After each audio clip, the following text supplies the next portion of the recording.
के लिए आसान नहीं होता, वही हम लोग आपको सिखाते हैं। अगर आप 5 साल की एलएलबी करना चाहते हैं, आपने 12वीं पास की है किसी भी रिकॉग्नाइज्ड बोर्ड से, या फिर आपने 10वीं के बाद डिप्लोमा किया है तो आप कर सकते हैं, या फिर 3 साल की एलएलबी आप करना चाहते हैं, आपने ग्रेजुएशन कंप्लीट की है या फिर आपने मास्टर्स कंप्लीट की है और मान लीजिए कि ग्रेजुएशन में आपके 45% मार्क्स नहीं है, क्योंकि एलएलबी करने के लिए 45% मार्क्स मिनिमम होने ही चाहिए। दोस्तों, आप कोई भी किसी भी तरह की डिटेल्स लेना चाहते हैं, इंक्वायरी करना चाहते हैं किसी भी यूनिवर्सिटी, किसी भी कॉलेज या किसी भी कोर्स के बारे में, आप एडमिशन लेना चाहते हैं किसी भी कोर्स में या कुछ जानना चाहते हैं उसके बारे में, तो नीचे डिस्क्रिप्शन बॉक्स में हमने लिंक दिया है।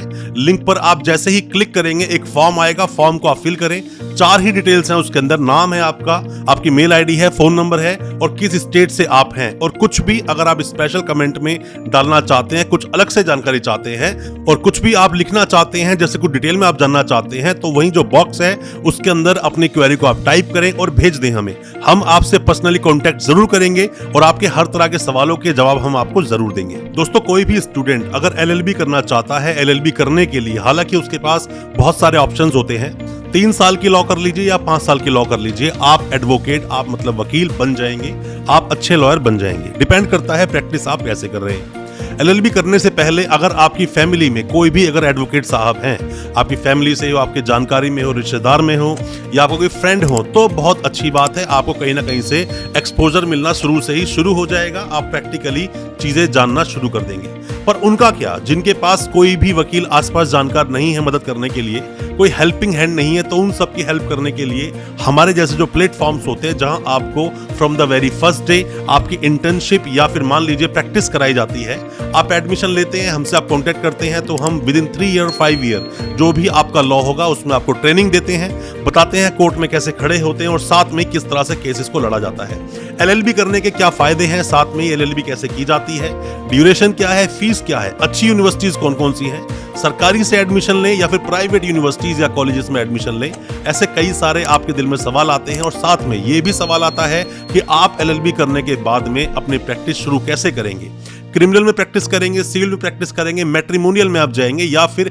चेक बाउंसिंग के केसेस भी बहुत सारे वकील इंडिविजुअल लड़ते हैं। ऐसे बहुत सारे अलग अलग सेक्टर्स आपके बन जाते हैं। क्रिमिनल प्रैक्टिस का एक अलग ही मजा होता है, अलग ही रुतबा होता है। जब कोई वकील बनता है तो उसकी समाज में जो रिस्पेक्ट होती है, डिग्निटी बहुत हाई हो जाती है और अपने आप में अच्छा फील होता है। तो मैं बहुत कुछ आपसे डिस्कस करने वाला हूं आज अपनी इस वीडियो में, खास करके उन सभी वकील भाइयों के लिए या फिर उन सभी एस्पिरेंट्स के लिए जो अभी एलएलबी में एडमिशन लेना चाहते हैं और from the very first day मतलब पहले ही दिन से प्रैक्टिस करना चाहते हैं, उनके लिए ये वीडियो बहुत काम का है। ज्यादा कुछ जानने के लिए दोस्तों बने रहिए हमारे इस वीडियो के साथ। नमस्कार दोस्तों, फिर एक बार स्वागत करता हूं आप सभी का अपने इस YouTube चैनल पर जिसका नाम है distance and online education in India और मेरा नाम है वीरेंद्र वर्मा। जैसा आप सभी जानते हैं, हम देश विदेश की यूनिवर्सिटीज, कॉलेजेस, उनके कोर्सेज को एक्सप्लोर एंड रिव्यू करते हैं और आपको बताते हैं सब कुछ जो आप जानना चाहते हैं। दोस्तों, जब भी कोई स्टूडेंट चाहता है एलएलबी करना, जब भी आप एडमिशन लेना चाहते हैं, आप खुद चाहते हैं एलएलबी करना या आपकी फैमिली चाहती है कि आपको लॉ करवाएं, साथ में ही आपको एडवोकेट बनाएं और फिर आप अपने क्षेत्र में बहुत नाम कमाएं, उसके लिए सबसे पहली शुरुआत आप कैसे करेंगे? आपने मान लीजिए 12वीं पास की है, फिर चाहे किसी भी रिकॉग्नाइज्ड बोर्ड से पास की हो, रिकॉग्नाइज्ड बोर्ड होना चाहिए। हालांकि सॉल्यूशन तो 10वीं के बाद डिप्लोमा जो स्टूडेंट्स 3 साल का करते हैं वो भी एक सॉल्यूशन आपके पास हालांकि होता है जब आप 5 साल की एलएलबी करना चाहते हैं। 5 साल की एलएलबी करने के लिए 12वीं आप पास हो या आपने डिप्लोमा किया है 10वीं के बाद, तो आप एलएलबी कर सकते हैं 5 साल की। 5 साल का टेन्योर होता है, सेमेस्टर वाइज एग्जाम्स होते हैं। किसी भी यूनिवर्सिटी, किसी भी कॉलेज में आप जब एडमिशन लेते हैं, एडमिशन लेने के बाद आप कानून की पढ़ाई करना शुरू कर देते हैं।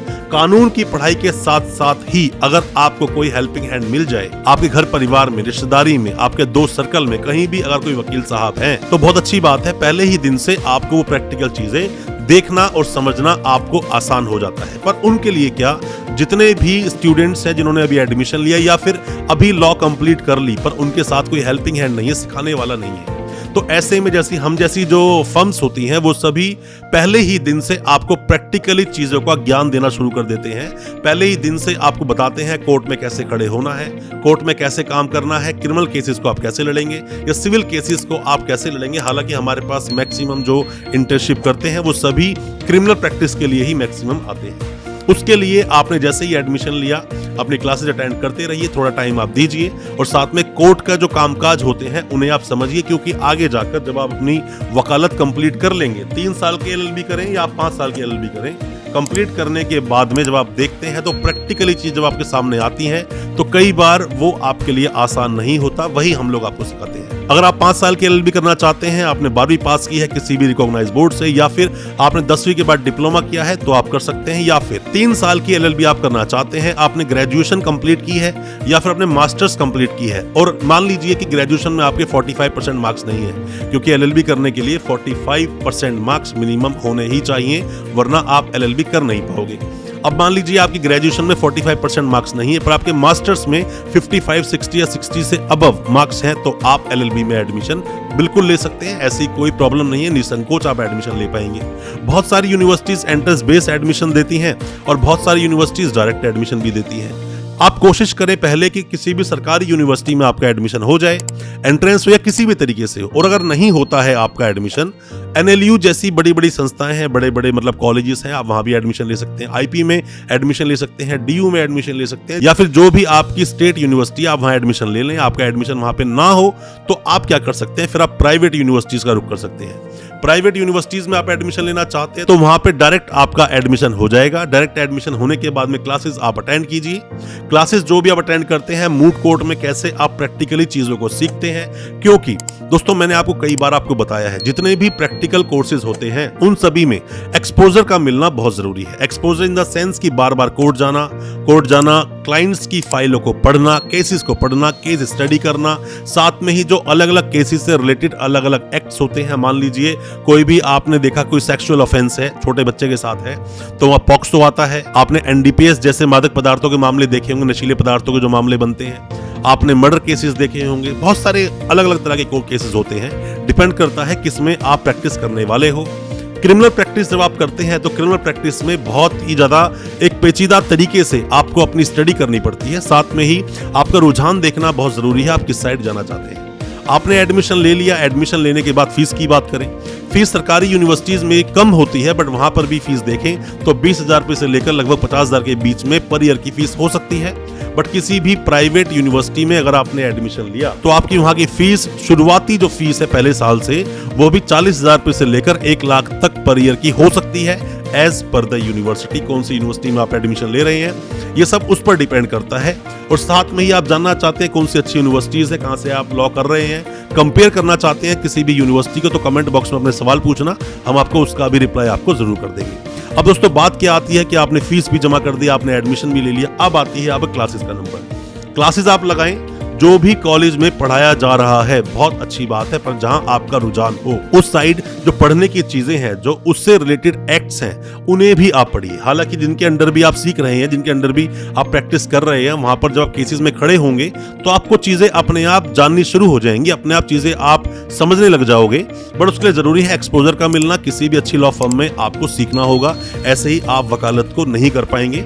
कई बार ऐसा देखा गया है, लॉ कंप्लीट करके स्टूडेंट्स आते हैं, अच्छे मतलब सीनियर के अंडर जब वो प्रैक्टिस नहीं कर रहे होते हैं तो कई साल उनके ऐसे ही बीत जाते हैं और बहुत मुश्किल हो जाता है घर के खर्चों को भी पूरा करना, इवन आना जाना। जब भी आप किसी कोर्ट आएंगे जाएंगे, आपके खर्चे होते हैं तो कवर कैसे होंगे? कवर तभी होंगे जब आपने कुछ काम किया होगा, और काम तभी होगा जब आपके सीनियर ने आपको कुछ काम दिया होगा या फिर आपके पर्सनल लिंक से कुछ केसेस आए हो। तो बेहतर है जैसे ही आप एडमिशन ले, पहले ही दिन से अपनी उस तैयारी को शुरू कर दें। जैसा मैंने आपको बताया, इसमें हम आपकी मदद जरूर कर सकते हैं। हालांकि हम दिल्ली बेस्ड हैं, दिल्ली में आपकी मदद अच्छे से कर पाएंगे, दूसरे स्टेट में तो हम आपकी ऐसी मदद नहीं कर पाएंगे। दिल्ली में आपको बता सकते हैं चीजें कैसे आपकी चलती हैं। अब एक बात और आप जानिए, आपने अभी लॉ कंप्लीट आपकी हो गई, मूट कोर्ट में अच्छे से आपने अपनी प्रेजेंटेशन दिया, आगे भी बढ़ गए। अब आपकी लॉ कंप्लीट करने के बाद की कहानी शुरू होती है। आपने जैसे ही लॉ कंप्लीट किया, पास होने के बाद में आप जाएंगे प्रोविजनली रजिस्ट्रेशन करवाएंगे बार काउंसिल ऑफ इंडिया में, या आपके स्टेट जो बार है वहां जाकर आप रजिस्ट्रेशन करवा लेंगे, किसी भी कोर्ट को आप ज्वाइन कर लेंगे। कोर्ट को ज्वाइन करने के बाद जो आपको लाइसेंस मिला, प्रोविजनल लाइसेंस, वो 2 साल के लिए वैलिड है। 2 साल के वैलिड है, इसलिए वैलिड है क्योंकि अभी आपको AB ऑल इंडिया बार एग्जामिनेशन क्रैक करना बाकी है। अभी आपको AB का एग्जाम देना होगा। AB का आप एग्जाम देंगे, उसके लिए फॉर्म्स अक्सर निकलते रहते हैं। जैसे ही आपने फॉर्म फिल किया तो फॉर्म फिल करने के बाद में आपका एक एग्जाम होगा। हालांकि ओपन बुक एग्जाम है, पर मैं आपको बता दूं जो एग्जाम आप दोगे इतना भी ज्यादा इजी नहीं है। थोड़ा सा आप पढ़कर आए हैं तो आपको इजीली क्रैक करने में ज्यादा परेशानी नहीं होगी, आप इजीली उसे पास कर पाएंगे, क्योंकि उसमें सिर्फ क्वालिफाइंग एग्जाम होता है, ऐसे कोई मार्क्स नहीं आते हैं।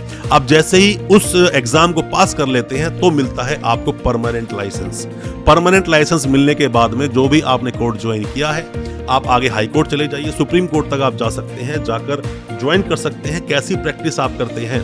एक वकील साहब जो केस को लड़ते हैं, क्रिमिनल केसेस अगर आप लड़ रहे हो, बहुत तरह के चैलेंजेस आपके सामने आएंगे और बहुत तरह के चैलेंजेस को आपको टैकल करना होगा बखूबी, ताकि आपके क्लाइंट को आप न्याय दिलवा सको और उसका केस बहुत अच्छे से लड़ सको। दोस्तों, जब तक आपकी वकालत है, जब तक आप इस वकालत के पेशे में हैं, मैं आप सभी को बता दूं, ये बहुत डिग्निटी जॉब है। मतलब कि you are the officers of the court, मतलब कि आपके पास जिम्मेदारी है, जिम्मेदारी भरा एक पेशा है ये। जिम्मेदारी से काम करना होता है, ऐसा ही नहीं बस आपने केस लिया और ऐसे ही चलने दिया सिर्फ कुछ पैसे के लिए, ऐसा नहीं होना चाहिए। जिम्मेदारी निभानी चाहिए, जिम्मेदारी से केस को लड़ना चाहिए। जितना अच्छे से आप केस को प्रेजेंट कर सके उतना अच्छे से केस को प्रेजेंट करें। अब हार और जीत दो अलग अलग बातें हैं। दो वकील लड़ते हैं, वहां पीपी साहब आपके सामने हैं, यहाँ पर आप अपने केस को प्रेजेंट कर रहे हैं, कोई एक तो हारेगा और कोई एक जीतेगा।